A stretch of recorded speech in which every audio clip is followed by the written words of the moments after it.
Erion Velia i kryebashkiaku i Tiranës ka reaguar për pas vendimit të apelit posaçëm, i cili e la në burg për hetimet ndaj tij për korrupsion pasiv dhe pastrim parash. Ai shprehu zhgënjimin e tij për vendimin duke theksuar se nuk ishte ai që kishte shpresuar, por që do të vazhdonte betejën për drejtësi.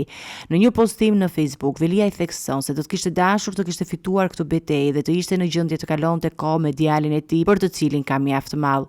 Ai gjithashtu e përshkroi situatën si një kurth të ngritur kundër tij, duke përmendur përgjimet dhe përdorimin e bisedave private si pjesë të dosjes ndaj tyre. Velia e akuzoi se ky proces ka patur për qëllim të poshtronte dhe të përfshinte në një dosje të fabrikuar.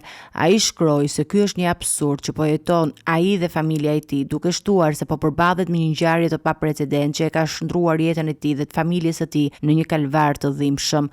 Velia i theksoi se megjithatë, ky nuk është fundi dhe se luftën për drejtësi do ta vazhdoi deri në fund, duke ju referuar të kaluarës së tij si një person që ka ditur të ringrihet pas çdo humbjeje. Ai shprehu gjithashtu shqetësimin për trajtimin e tij dhe të familjes së tij, duke e cilësuar gjithçka siç njerëzore.